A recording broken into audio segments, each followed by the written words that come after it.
This is the Conscious Hour, and the big question is how much are we spending? Well, according to the estimates right now, it's $30 million a day just to have our fleets doing their little thing, not fighting, not fighting.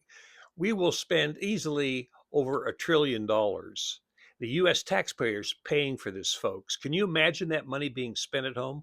But let's get after this one. This is George Galloway, and we have a CIA expert, Larry Johnson. He's going to give you some numbers that will shock you. Johnson's my go-to man at times like this.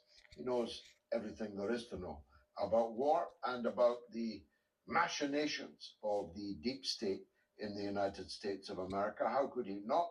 He's a veteran of the CIA and the State Department's Office of Counterterrorism.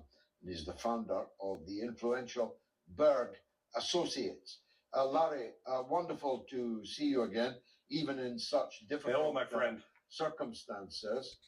A good friend of ours, mutual friend of ours, who's in a position to know these things even better than you and I, has assured me that the war is about to start. Is that your take on it also? Yeah, I think they're loading it up. The last sort of chess piece to move into place will be the Gerald R. Ford, the aircraft carrier. Once it arrives in the Med, that's about 3 days away. They anticipate Friday, Saturday.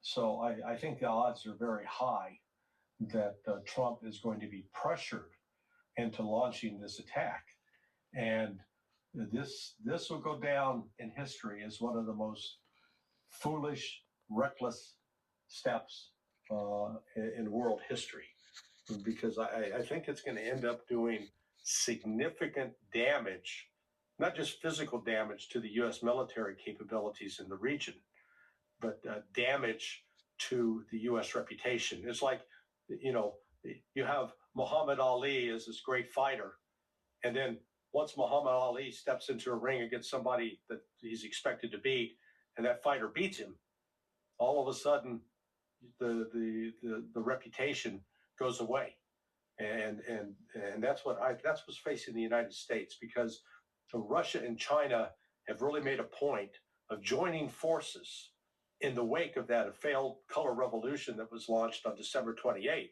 with the United States taking the lead in an economic attack, an act of war on Iran. On June 29th, That's the Russia, sanctions. China, and Iran signed a trilateral security agreement. And that wasn't just for show.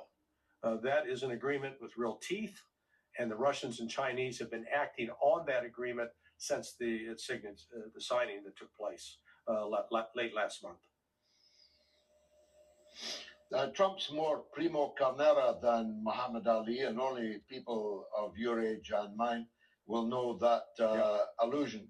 But you remember the film about primo carnera. The bigger they are, the harder they fall. And if the United States, you see, Iran doesn't have to win the war. It just has to survive the war and inflict serious material damage on the Trump presidency. And if I were a betting man, I'd put money on their ability to do that, Larry. Yeah, no, I agree with you. Look, there is a deal. Uh, if Trump was actually acting on his own, in possession of his faculties and pursuing his own agenda, I actually think he'd make the deal with Iran that's on the table. Iran is not building a nuclear weapon. They don't, at least under the Ayatollah, they don't want to build it. They see that as an act against God, that is a sin to do so. But so they're willing to allow guarantees to be put in place that would ensure that they're not building a nuke, and to allow permanent on-site inspection of the enrichment facilities. So if the goal was just if they were serious about, oh, we don't want Iran to get a nuke, then that deal's there to be available. But that's not what it's about. The United States persists in telling the big lie, a number of big lies.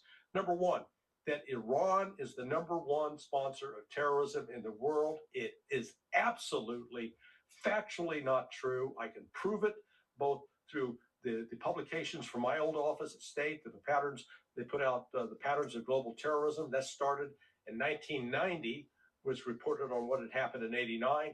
It had continued through 2003. Then they began calling it country reports on terrorism. The last one was issued last April in 2025 for the preceding year, 2024. And then there's a French think tank called Fond du Lac. And Fond du Lac also has done a study. And what does that study reveal? Since 1979, and let's put it 1980, is 46 years. The number one groups responsible for 80+% of the terrorist attacks are the Sunnis that are sponsored by individuals and governments in the Gulf, the Saudis, the Qataris, the Emiratis.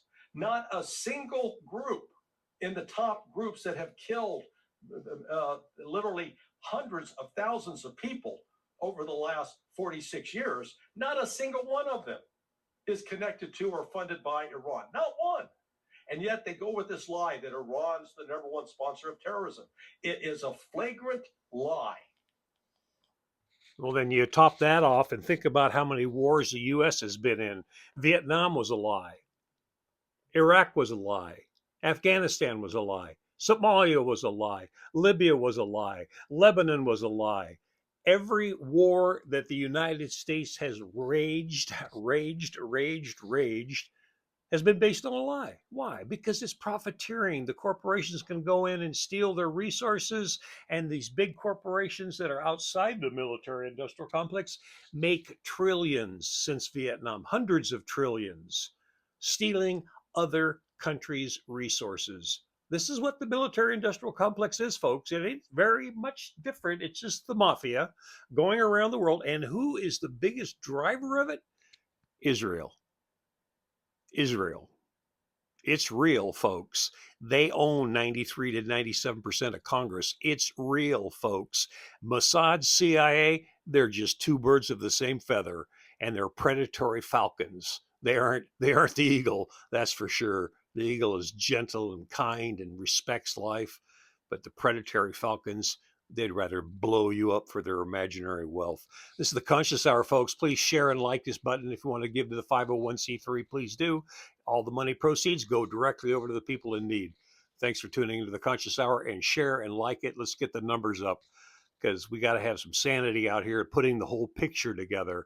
I don't like just talk back and forth about the issues. I like to create the issues and then roll out the solutions so we can create a world that's good for all people, all life.